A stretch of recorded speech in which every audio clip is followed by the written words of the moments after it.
তানিয়ার উপর রেগে গিয়ে তানিয়াকে মারতে গেলে বিদ্যুতের উপর রেগে গেল অনিরুদ্ধ আর বাণী। হ্যাঁ বন্ধুরা, এমনটা দেখা যাবে। তাই সম্পূর্ণ জানতে ভিডিওটিতে লাইক দিয়ে চ্যানেলটি সাবস্ক্রাইব করে দেখতে থাকুন। গল্পের শুরুতে দেখা যাবে অ্যাডভোকেট মান্না পচাইকে বলে, আচ্ছা তুমি যেমন বললে যে তুমি টাকা নিয়ে তারপরেই কাজ করো, তাহলে আজকে এই কোর্টে এসে আমার ক্লায়েন্টের নামে মিথ্যা অপবাদ দেওয়ার জন্য তোমাকে কত টাকা দেওয়া হয়েছে? তোমাকে কত টাকা দিয়েছে বলো? তখন পচাই কিছুই বলে না। তারপরেই অ্যাডভোকেট সেন বলে, ইওর অনার, উনি কিন্তু আমার আনা সাক্ষীকে এইভাবে এইভাবে মানসিক চাপ দিতে পারে না। তখনই জজ সাহেব বলে, অ্যাডভোকেট মান্না, আপনি কি অন্য কিছু আর কিছু জিজ্ঞাসা করতে চান? তখনই অ্যাডভোকেট মান্না বলে, হ্যাঁ তাই তো, তুমি তো বললে যে তোমাকে তোমাকে নাকি বিদ্যুৎ ঘোষ টাকা দিয়েছে ওই অনিরুদ্ধ আর বাণীর হোটেলে গিয়ে ঝামেলা করতে। তাহলে তুমি টাকা তো পেয়ে গেছো নিশ্চয়ই। তাহলে কি এমন সদয় বুদ্ধি হলো যে এখানে এসে আমার ক্লায়েন্টের নামে এই সব কথা বলে দিচ্ছ? কি হয়েছিল যে তুমি এখানে এসে তারপরে তার বিরুদ্ধে সাক্ষী দিচ্ছ, যার কাছ থেকে টাকা নিয়েছিলে? তখন পচাই বলে, ইওর অনার, আমি কোনো বাচ্চার ক্ষতি করতে পারি না ইওর অনার, তার জন্যই এখানে আমি ছুটে এসেছি। আসলে বিদ্যুৎ ঘোষ আমাকে টাকা দিয়ে বলেছিল তাদের হোটেলে গিয়ে ঝামেলা করতে, কতক্ষণ তাদেরকে আটকে রাখতে। তখন আমি কাজটা ঠিকই করেছিলাম, কিন্তু যখন আমি জানতে পারি যে এর জন্য একটা বাচ্চার ক্ষতি হতে চলেছে, তখন না আমি নিজেকে আর ঠিক রাখতে পারিনি ইওর অনার। তাই আমি এখানে এসেই সব সত্যিটা বলছি। আসলে আমারও একটা মেয়ে আছে। ২ বছর আগে আমার স্ত্রী আমার মেয়েকে নিয়ে চলে গেছে আমার কাছ থেকে। আমি তো ভালো না। আমি তো মদ খাই। আমি ঠিকমতো কাজ করি না। মানুষকে গুন্ডামি করি। তার জন্য আমার স্ত্রী আমার মেয়েকে আমাকে দেখতে পর্যন্ত দেয় না ইওর অনার। তাই কারো বাচ্চার ক্ষতি হোক সেটা আমি চাই না। তার জন্যই এখানে এসে আমি সব সত্যিটা বলে দিয়েছি। আমি তো মানুষ। আমি তো কোনো শয়তান নই যে আমি কষ্ট পাবো না ইওর অনার। তাই আমি এখানে আসতে বাধ্য হয়েছি। আমি সত্যি কথাই বলছি ইওর অনার। তখন এই কথা শুনে জজ সাহেবও অবাক হয়। ওইদিকে নয়নতারা মৌলিকে বলে, এই মৌলি, ওই জ্যোতিষীর কাছে না যেতেই হবে। বাণী যে জ্যোতিষীকে দেখায়, সে জ্যোতিষী মনে হচ্ছে বাণীর কপালটা না একদম ঠিকঠাক ভাবে করে দিয়েছে। ওইদিকে ওইদিকে সাথী বাণীকে বলে, বাণী তুই চিন্তা করিস না, তানিয়ার কাস্টাডি আমরাই পাবো। তানিয়া না তানিয়া না আমাদের কাছেই থাকবে। তখন অন্তরা বলে, হ্যাঁ বৌদি, তুমি একদম চিন্তা করো না, তানিয়াকে কেউ কোথাও নিতে পারবে না। তখনই দেখা যাবে অ্যাডভোকেট মান্না বলে, না ইওর অনার, আমি কিছুতেই মানতে পারছি না। আচ্ছা, ওকে হয়তোবা টাকা দিয়ে এখানে আনা হয়েছে। তখন বাণী বলে, না ইওর অনার, এখানে কেউ এই লোকটাকে টাকা দেয়নি। উনি ওনাকে যে সেদিন আমাদের হোটেলে পাঠানো হয়েছিল, উনি যে ঝামেলা করেছিল তার জন্য বিদ্যুৎ বিদ্যুৎ তারপরে কিন্তু ওনাকে ফোন করেছিল। আর সেই কল রেকর্ড অবশ্যই ওনার মোবাইলে আছে। তাই আমি আদালতের কাছে অনুরোধ করব যাতে ওনার ওনার কল রেকর্ড গুলো দেখা হয়। তখনই সেই আপিলের কাগজও জজ সাহেবের কাছে পেশ করা হয়। তখন জজ সাহেব অনুমতি দেয় আর বলে, ঠিক আছে, অনুমতি গ্রান্টেড। তারপরেই দেখা যাবে পচায়ের ফোন নিয়ে যাওয়া হয় টেস্ট করার জন্য। তখনই বিদ্যুৎ দাঁড়িয়ে বলে, ইওর অনার, আমি কিছু বলতে চাই। তখনই জজ সাহেব বলে, আপনি যা বলার কাঠগড়ায় এসে বলুন। তখন বিদ্যুৎ কাঠগড়ায় এসে দাঁড়ায় আর বলে, ইওর অনার, আমি আমি তো একজন বাবা। আর কোন বাবা সহ্য করবে বলুন তো যে তার মেয়ে তাকে রাক্ষস বলে ডাকছে? আমার মেয়েকে এই বাণী এই বাণী শিখিয়েছে যে আমি নাকি রাক্ষস। সেই জন্য আমার মেয়ে আমাকে সহ্য করতে পারে না, আমাকে রাক্ষস রাক্ষস বলে ডাকে। আমি তো একজন পিতা, আমার কতটা কষ্ট হয় ইওর অনার। আমার মেয়েকে আমি কাছে পাই না। ওই বাণী তার নিজের স্বামীকে নিয়ে ভালো আছে, আমার মেয়েটাকে অবহেলা করছে। অথচ আমার মেয়েটাকে আমার কাছেও দিতে দিতে চায় না, আমার ধারে কাছেও ঘেঁষতে দেয় না। আমাকেও একদম সহ্য করতে পারে না ইওর অনার। এটা যে একজন পিতার জন্য কতটা কষ্টকর সেটা আপনি তো অন্তত জানেন। তখন বাণী বলে, কে পিতা? তুমি? তোমার কষ্ট হচ্ছে তাই না? তাহলে আমি যখন গর্ভবতী ছিলাম তখন বিদ্যুৎ ঘোষ তুমি তখন আমাকে ছেড়ে কি করে চলে এসেছিলে? এত বছর মেয়ের খোঁজ কেন নেওনি? মেয়েকে কেন কেন একবারও খবর নেওয়ার চেষ্টা করনি? মেয়েকে বা মেয়ে বলে কোনোদিনও স্বীকৃতি দাওনি, হঠাৎ করে তোমার মেয়ে হয়ে গেল। জজ সাহেব, আমার মেয়েকে আমি হাত জোড় করে বলছি, আমার মেয়েকে আমার কাছ থেকে কেড়ে নেবেন না জজ সাহেব, কেড়ে নেবেন না। আমার মেয়ে আমাকে ছাড়া থাকতে পারবে না। তখনই অনিরুদ্ধ বলে, হ্যাঁ জজ সাহেব, আমরা এই কোর্টে দাঁড়িয়ে আপনাকে বলছি, আমরা প্রিন্সেস মানে তানিয়ার কোনো রকম কোনো অযত্ন হতে দেব না। আমি আমি তানিয়ার পড়াশুনো সবকিছুর খেয়াল রাখবো ইওর অনার। আমি কোনো রকম কোনো অযত্ন হতে দেব না। তারপরেও এই খারাপ মানুষটার কাছে আপনি তানিয়াকে দেবেন না ইওর অনার, দেবেন না। তখনই তখনই বিদ্যুৎ এই কথা শুনে অবাক হয়। তারপরে জজ সাহেব বলে, "আচ্ছা আপনারা জায়গায় গিয়ে বসুন।" তারপরে সবাই জায়গায় গিয়ে বসলেই জজ সাহেব বলে, "আমি আমার রায় পেয়ে গেছি। তাই অ্যাডভোকেট মান্না আর অ্যাডভোকেট সেনকে আমার কেবিনে আসার জন্য বলছি। আর তারা আসুক, তাদের কাছে আমি আমার রায় জানিয়ে দেব। আজকের জন্য কোর্ট এইখানেই মন্তব্য ঘোষণা করছি।" তখন তখন এই কথা বলেই জজ সাহেব সেখান থেকে উঠে চলে যায়। ওইদিকে বিদ্যুৎ তো খুব খুশি, খুব খুশি হয়ে বাণীর দিকে তাকিয়ে হাসতে থাকে। ওইদিকে দেখা যাবে তানিয়া বসে আছে, খুব কষ্ট পাচ্ছে। তখনই বাণী তানিয়ার দিকে তাকিয়ে কাঁদতে থাকে। তারপরে তানিয়ার কাছে যায় বাণী। তখন তানিয়া বলে, "কি হয়েছে মা? তুমি কাঁদছো কেন? তোমাকে কি জজ সাহেব বকেছে?"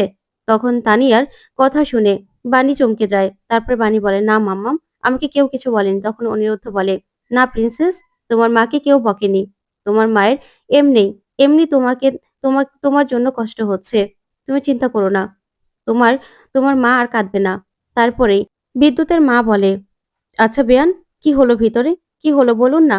তখন সাথী মাথা নাড়িয়ে বলে, "না, কাজ হয়নি বেয়ান।" তখন তো এই কথা শুনে বিদ্যুতের মাও খুব কষ্ট পায়। তারপরে বাণী তানিয়াকে বলে, "মাম্মাম, তোমাকে আমি কোথাও যেতে দেব না, কোথাও যেতে দেব না।" তখন বিদ্যুৎ বলে, "কিরে বাণী, এটা বললে কি হবে? কোর্ট থেকে তো আমি অর্ডার নিয়ে এসেছি। আর কোর্টের অর্ডার অমান্য করা তো যাবে না। দেখ না, এই যে আমার হাতে আমার হাতে কোর্টের অর্ডার আছে।" তারপরে এই বলেই বিদ্যুৎ আর কুয়াশা বাণীদের সামনে আসে। তারপরে বিদ্যুৎ বলে, "এই যে কোর্টের অর্ডার, যে মাসের শেষ শুক্র, শনি, রবি ৩ দিন আমার মেয়ে আমার কাছে থাকবে।" তখন তো তানিয়া বিদ্যুৎকে দেখে ভয় পেয়ে যায় আর বলে, "রাক্ষস, রাক্ষস আমাকে নিয়ে যাবে মা, রাক্ষস আমাকে নিয়ে যাবে।"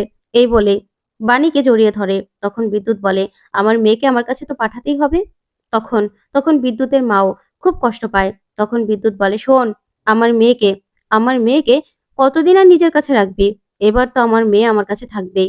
তখনই তানিয়াকে ধরতে গেলে বাণী বিদ্যুতের হাতটা ধরে ফেলে আর বলে, "একদম না, আমার মেয়েকে তুই ধরবি না।" তখন অনিরুদ্ধ বলে, "প্রিন্সেস, এরকম করো না, তোমাকে কোথাও পাঠাবো না।" তখন নয়নতারা বলে, "এটা বললে কি হবে? মিষ্টি করে পাঠাতে তো হবে। কোর্টের অর্ডার না মানলে কি হবে নাকি? মা যেমন অশিক্ষিত, মেয়ে তো আর অশিক্ষিত না, তাই না? মেয়েকে তোর বাবার কাছে যেতে হবে, বাবাকে চিনতে হবে।" তখন তানিয়া অনিরুদ্ধকে জড়িয়ে ধরে কাঁদতে থাকে আর বলে, "না, আমি কোথাও যাব না।" তখন মৌলি বলে, "তোমাকে তো যেতেই হবে। তোমার বাবার কাছে না গেলে তুমি কোথায় যাবে বলো?" তখন তানিয়া বলে, "না, রাক্ষস, রাক্ষসের কাছে আমি যাব না, যাব না আমি।" তখনই বিদ্যুৎ বলে, "রাক্ষস? বাবাকে কেউ রাক্ষস বলে তানিয়া? আমি তো তোমার বাবা। আমার সঙ্গে চলো, চলো আমার সঙ্গে। তোমাকে আমি অনেক আদর করব।" তখন বাণী বলে, "দেখ বিদ্যুৎ, বড্ড বাড়াবাড়ি হয়ে যাচ্ছে। আমার মেয়েকে ছেড়ে দাও, ছেড়ে দাও আমার মেয়েকে।" তখন বিদ্যুৎ বলে, "না, কোর্টের এখানে অর্ডার আছে, না মানলে কিন্তু সমস্যা হবে।" তখন অনিরুদ্ধ বলে, "না, না মানলে কোনো সমস্যা হবে না। আমরা কোর্টের অর্ডার মানি না। আমরা হাইকোর্টে অ্যাপিল করব। বুঝতে পেরেছ?" তখনই বিদ্যুৎ হাসে আর বলে, "এই কুয়াশা, কি বলছে শোনো। ওরা নাকি হাইকোর্টে অ্যাপিল করবে। শুনেছ কথা?" তখন কুয়াশা হাসতে থাকে আর বলে, "হাইকোর্টে অ্যাপিল করবে? তাই নাকি? তা হাইকোর্টে অ্যাপিল করার জন্য এত টাকা কোথায় পাবে তুমি? কোথা থেকে আসবে এতগুলো টাকা?" তখন এই বলেই কুয়াশা হাসতে থাকে আর বলে, "টাকা কি ঝরে ঝরে পড়ছে নাকি?" তখন তখন অনিরুদ্ধ বলে, "টাকা কোথা থেকে আসবে সেটা আমি ঠিক করে নেব। দরকার হলে নিজেকে নিজেকে বিক্রি করে দেব। তারপরেও তারপরেও আমি আমার মেয়েকে তোমার কাছে দেব না।" তখন বিদ্যুৎ বলে, "আমার মেয়ে মানে? এই, ও আমার মেয়ে। বুঝতে পেরেছো? আর কোর্ট থেকে অর্ডার আছে। তাই আমার মেয়েকে তো আমার কাছে দিতেই হবে।" তখন অনিরুদ্ধ বলে, "জন্ম দিলেই না তার বাবা হওয়া যায় না। তার বাবা হতে গেলে কর্মটুকু করতে হয়। তুমি কি কর্ম করেছো? কি কর্ম করেছো বাবা হিসেবে? তুমি অযোগ্য।" তখনই বিদ্যুতের মা বলে, "ও শুধু বাবা হিসেবে অযোগ্য নয়, ও ছেলে হিসেবেও অযোগ্য। আমি বলছি বিদ্যুৎ, তুই কিন্তু বড্ড বাড়াবাড়ি করছিস। এবার অন্তত ওদেরকে ছেড়ে দে। ছেড়ে দে তুই।" এই বলেই বিদ্যুতের কলার চেপে ধরে বিদ্যুতের মা আর বলে, "এবার কিন্তু বাড়াবাড়ি হয়ে যাচ্ছে।" তখনই কুয়াশা এসে বিদ্যুতের মাকে বলে, "ছাড়ুন, ছাড়ুন আপনি আমার স্বামীকে। শুনুন মাদার ইন্ডিয়া, একদম বাড়াবাড়ি করবেন না। আপনার না অনেক বাড়াবাড়ি আমি শুনেছি। কোর্ট থেকে অর্ডার পেয়েছি। তানিয়া আমাদের সঙ্গে যাবে। তানিয়া আমাদের মেয়ে। বুঝতে পেরেছেন? তাই মাসে ৩ দিন আমাদের সঙ্গে থাকবে তানিয়া।" তখন তো বানি এই কথা শুনে চমকে যায়। তারপরে দেখা যাবে নয়নতারা আর মৌলি, ওরাও অবাক হয়। তখন মৌলি বলে, আশ্চর্য তো, আপনারা এরকম বাড়াবাড়ি কেন করছেন? হ্যাঁ তানিয়া, তোমাকে তো যেতেই হবে, কারণ মাসে 3 দিন তোমাকে তোমার বাবার কাছেই থাকতে হবে। তারপরে বিদ্যুৎ বলে, তানিয়া চলে এসো, চলে এসো, এবার তুমি আমার সঙ্গে যাবে।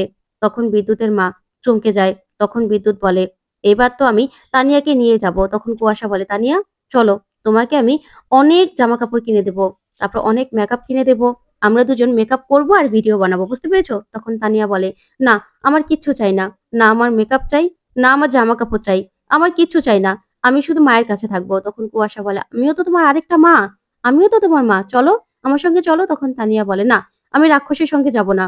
তখনই দেখা যাবে বিদ্যুৎ অফিসারকে বলে, অফিসার দেখুন, ওরা কিন্তু কোর্টের অর্ডার মানছে না, আমার মেয়েটাকে জোর করে ধরে রাখছে। তখনই বিদ্যুৎ জোর করে তানিয়াকে ধরতে যায়। তখন অনিরুদ্ধ বলে, না বিদ্যুৎ না, কত টাকা চাই তোমার, বলো বলো। তখন বিদ্যুৎ বলে, পথের ভিখারি, সে কি না আবার আমাকে টাকা দেবে? টাকা কোথা থেকে পাবে তুমি?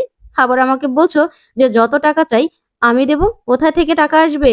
তখন অনিরুদ্ধ বলে, যেখান থেকে পারি আমি জোগাড় করব, তাও আমার মেয়েকে তুমি ছেড়ে দাও। তখনই বিদ্যুৎ বলে, না আমার তো তানিয়াকেই চাই, আমি তানিয়াকে নিয়ে যাবই। এই বলে জোর করে সেখান থেকে বিদ্যুৎ তানিয়াকে নিয়ে চলে যায়। তখন অনিরুদ্ধ আর বাণী চিৎকার করে কাঁদতে থাকে। ওইদিকে সাথী, তারপরেই বিদ্যুতের মা, সবাই সবাই কান্নায় ভেঙে পড়ে। তখনই কুয়াশা আর বিদ্যুৎ তানিয়াকে নিয়ে সেখান থেকে চলে যায়। তখন কাঁদতে থাকে, চিৎকার করে কাঁদতে থাকে অনিরুদ্ধ আর বাণী। বাণী যেমন পাথরের মতো দাঁড়িয়ে থাকে আর চোখ বেয়ে জল পড়তে থাকে। তারপরে দেখা যাবে কুয়াশা আর বিদ্যুৎ নিজেদের বাড়িতে নিয়ে যায় তানিয়াকে। তখন তানিয়া বলে, আমি এখানে থাকবো না, থাকবো না, আমি মায়ের কাছে যাব। তখন কুয়াশা বলে, আমি তো তোমার আরেকটা মা, তোমাকে না অনেক আইসক্রিম কিনে দেবো, কার্টুন দেখাবো। তখন তানিয়া বলে, না আমি এখানে থাকবো না। তখনই দেখা যাবে বিদ্যুৎ তানিয়াকে বলে, তুমি কোথায় যাবে? আমি তো তোমার বাবা, তুমি আমার কাছে থাকবে, বুঝতে পেরেছো? তখন তানিয়া বলে, না তুমি আমার বাবা না, তুমি রাক্ষস, তুমি খারাপ মানুষ, তুমি পচা মানুষ, তুমি একটা বাজে মানুষ। তখনই বিদ্যুৎ বলে, কে বলেছে আমি তোমার বাবা? বাবা বলো, বাবা বলো, আমি তোমার বাবা, আর তুমি আমার কাছেই থাকবে, তুমি আমার থেকে কোথাও যাবে না। তখন তানিয়া বলে, না আমি এখানে থাকবো না, আমি মায়ের কাছে যাব।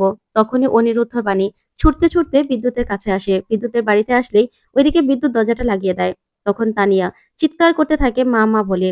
ওইদিকে অনিরুদ্ধ আর বাণী দরজার বাইরে এসে দরজায় নক করতে থাকে। তখনই বিদ্যুৎ তানিয়াকে বলে, একদম চুপ, কোনো কথা বলবে না, এত চিৎকার চেঁচামেচি করছো কেন? বাইরে মা আর ভিতরে মেয়ে, কি যে শুরু করে দিয়েছে। তখন কুয়াশা অনেক থামানোর চেষ্টা করে তানিয়াকে, কিন্তু কিছুতেই থামাতে পারে না। তখন বিদ্যুৎ বলে, তুমি ওকে থামাও না। তখন কুয়াশা বলে, কি করে থামাবো বলো তো? ওইদিকে অনিরুদ্ধ আর বাণী বারবার বলতে থাকে, বিদ্যুৎ দরজাটা খোলো, দরজাটা খোলো বিদ্যুৎ।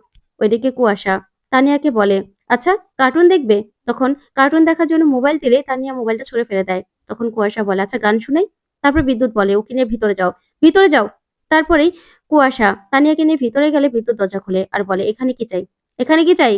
তখনই অনিরুদ্ধ বলে, দেখো বিদ্যুৎ, আমি শুধু প্রিন্সেসের সঙ্গে একবার দেখা করতে চাই, প্রিন্সেস ঠিক আছে কিনা সেটা দেখতে চাই। দেখো ওর হেলথ কন্ডিশন ভালো নয়, ডক্টর বলেছে ও যেন বেশি স্ট্রেস না নেয়, তাই প্লিজ এরকম করো না। তখন বিদ্যুৎ বলে, শোনো, তোমাকে এত চিন্তা করতে হবে না, আমার মেয়ের ব্যাপার আমি বুঝে নেব। তখন বাণী বলে, বিদ্যুৎ আমার মেয়েকে আমার কাছে ফিরিয়ে দে, ফিরিয়ে দে, বড্ড বাড়াবাড়ি হয়ে যাচ্ছে কিন্তু। তখন অনিরুদ্ধ বলে, দেখো বিদ্যুৎ, এরকম বাড়াবাড়ি করো না, প্রিন্সের সঙ্গে একবার দেখা করতে দাও। তখন বিদ্যুৎ বলে, না আমরা কোর্ট থেকে এসেছি, এখন খেয়ে দিয়ে ঘুমোবো, বুঝতে পেরেছো? এই বলে মুখের উপর দরজাটা লাগিয়ে দেয়। তখন বাণী আর অনিরুদ্ধ দরজা খোলার অনেক চেষ্টা করে, কিন্তু বিদ্যুৎ কিছুতেই খোলে না। তারপর দেখা যাবে কুয়াশা তানিয়াকে খাওয়ানোর চেষ্টা করে।